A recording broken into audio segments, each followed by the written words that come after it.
In the fall of 2003, Mark Zuckerberg and Erica Albright are talking in a pub. They talk about the last clubs at Harvard University, their exclusivity, and Mark's preoccupation with them. He dismisses Erica, claiming that if he is accepted into a final club, she will meet people she would not otherwise have the opportunity to meet because she attends a less prominent institution, Boston University. She feels insulted and ends her relationship with him. Mark returns home and degrades Erica on his blog after a night of drinking.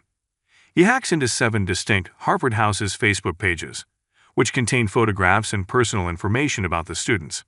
He takes their photos and creates Face Mash, a website where people may vote on 2 females based on their appearance. Meanwhile, the Phoenix Club, Harvard's affluent and extravagant final club, boasts its first party of the autumn semester. Eduardo Saverin, Mark's friend, comes over and asks whether he's okay after reading about his split on his blog.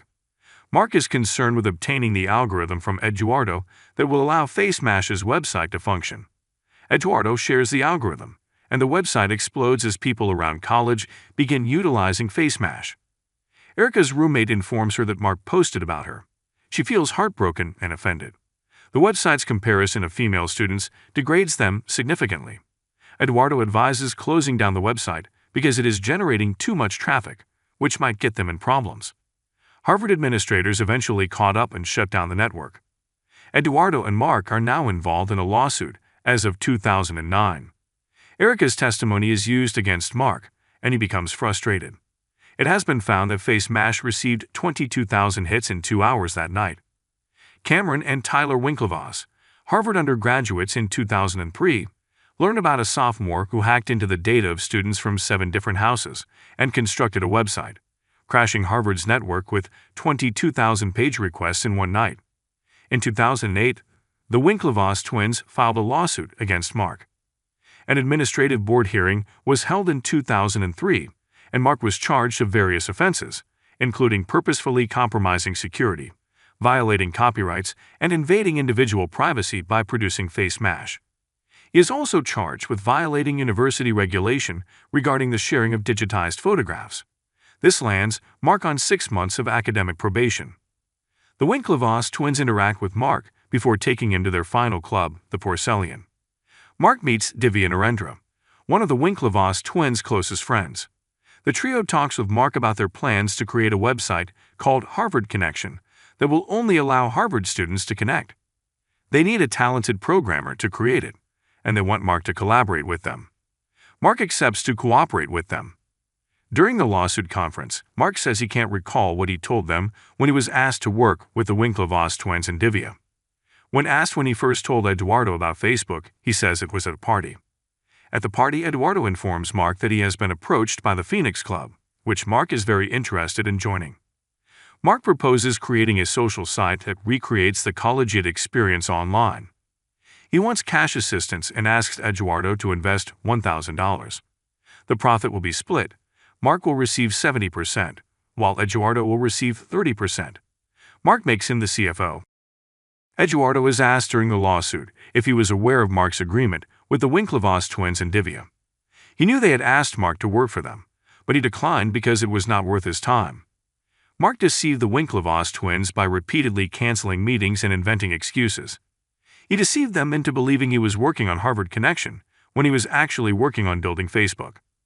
During the case, the Winklevoss twins and Divya claimed Mark stole their idea, but Mark denied using their code. In 2004, Mark attends class. Dustin Moskovitz asks him for assistance on a girl he is interested in. Mark returns to his residence to add the option of relationship status to Facebook. He claims that is how individuals will connect and find the person they are interested in. Facebook is currently running as intended. Mark persuades Eduardo to give him the email list of Phoenix Club members. Divya is with his lover when he learns about Mark's website, the Facebook. He alerts the Winklevoss twins, who immediately contact their lawyers, furious that Mark has stolen their invention. Eduardo meets Christy and Alice during a session organized by Bill Gates. Later that night, Mark and Eduardo discuss monetization. Mark does not want to commercialize the site yet because it may harm their image. While talking, Eduardo discovers a cease and desist letter from the Winklevoss twins addressed to Mark regarding intellectual property theft and freaked out. During the lawsuit meeting, it is revealed that Mark led on the Winklevoss twins and Divya for 6 weeks, despite his refusal to confess it. Mark and Eduardo head to a club to have fun with Christy and Alice. Mark notices Erica over there and attempts to speak to her. Erica accuses him of humiliating her on the internet, escalating their argument. Mark eventually plans to expand to Yale and Columbia. Eduardo considers extending to Stanford. Divya and the Winklevoss twins discuss how Mark will violate federal law if he expands the network to other states. They understand he's also breaking Harvard law, as the student policy states that one student cannot steal from another. The twins intend to meet the president of the university. Sean Parker, a Californian entrepreneur, is checking his email when he discovers Facebook and becomes interested by it. The Winklevoss twins meet with Harvard's president. He dismisses their concern about intellectual property theft and instead proposes they pick a new topic to focus on. He claims they will not receive special treatment due to their socioeconomic level. Eduardo and Mark travel to New York over spring break for business meetings. Eduardo takes the meeting seriously, however Mark doesn't. He is solely enthused about his last meeting with Sean Parker. Eduardo is apprehensive about the meeting and doesn't want to work with Sean because he lacks credibility and his reputation is not immaculate. Sean arrived late. When asked during the lawsuit meeting, Eduardo recalls Sean telling them about his enterprises, which included a music company named Napster that went bankrupt in Rolodex, from which he was kicked out by Case Equity. He agreed with Mark on no monetization on Facebook, clearly making Eduardo loathe him even more. Sean stated that their company had the potential to reach $1 billion and that he wanted Mark to relocate to California. Before leaving, he instructed them to remove the and call it just Facebook.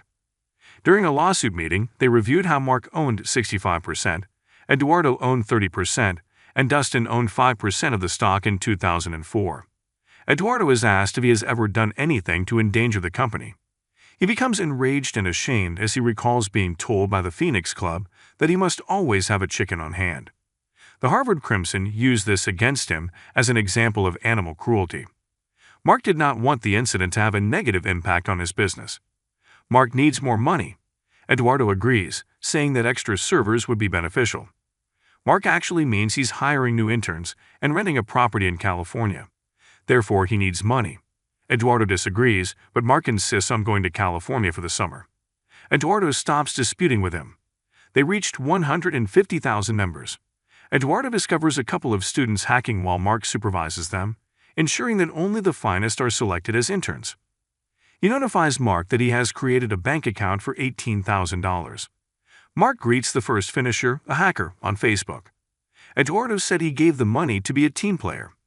The objective was for him to develop advertising interest in New York while Mark, Dustin, and the interns worked in California. In actuality, Mark and the rest of the crew celebrate in California. After their zipline breaks, Mark discovers that Sean lives across the street and comes to check on them. Sean finds out that Eduardo did not accompany Mark. Sean and Mark meet at a club to discuss business. Sean claims he will establish Facebook on 2 continents. After learning that Sean does not have a place to stay, Mark offers to live with him and the rest of the gang. The Winklevoss twins are competing in the Henley Royal Regatta. They end up losing and are really upset. To add to their concerns, they discover that Facebook is accessible in Cambridge, Oxford, and the London School of Economics. The twins and Divya have agreed to suit Mark in federal court. Sean is on the phone in California when Eduardo arrives, soaked from the rain. Mark was scheduled to pick him up at the airport an hour ago, but he didn't show up since he had fallen asleep after several hours of coding. Eduardo is upset when he discovers Sean has booked a meeting with Peter Thiel. He and Mark talk alone, and it is revealed that Eduardo resigned his summer internship on the first day, and Christy has been treating him poorly. Mark urges that he blend in and join the scene or else he will be left behind. Eduardo freezes the bank account he set up for Facebook because he is angry. The meeting with Peter Thiel is a success, as Mark and Sean get a $500,000 investment for Facebook. Eduardo is alone in his flat when Christy shows up and fights with him. Mark calls Eduardo and confronts him over suspending the money account and risking Facebook, reminding him that it cannot fail since it is unlike other websites.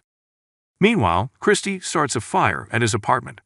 Eduardo hastily extinguishes the fire as he tells Mark over the phone that he froze the account to gain his attention. Mark informs him that the Peter Thiel investment was successful and invites him to travel to San Francisco as soon as feasible. Eduardo claims to be on his way. He meets with the company's lawyers and signs the documents. His shares had increased to 34.4. During the lawsuit meeting, it was found that Eduardo had no idea he was signing his death certificate. He claims Mark indicated that he wouldn't be returning for a semester, and told him to come back at the end of the year for the celebration Peter Thiel would throw when they reached 1 million members.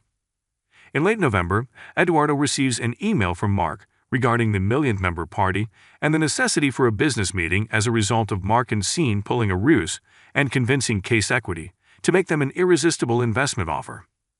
Eduardo visits Facebook's new offices in California. He is astonished and angry when he discovers that his shares have been diluted to 0.03%. He feels betrayed and aggressively tells Mark that he will come back for everything. After Eduardo leaves, Sean and Mark celebrate reaching 1 million members. Scene is partying with a couple of interns and constantly chatting about Facebook with them. They are sniffing some flower as the police arrive. There is an underage intern involved, which complicates the scenario. Mark realizes that Scene is not trustworthy after all. Marilyn Delpy, a young lawyer for the defense, and Mark speak. She informs him that there will eventually be a settlement agreement, and that he will have to pay more because the jury would not support him, given the bitterness of previous occurrences and his general attitude. She exits, leaving Mark alone. He sends Erica a friend request on Facebook and repeatedly refreshes the page. It has been reported that the Winklevoss twins received a $65 million settlement and signed a non-disclosure agreement. Eduardo also obtained a payment and had his name restored to the Facebook masthead as a co-founder. Facebook continues to prosper, and Mark is the world's youngest billionaire.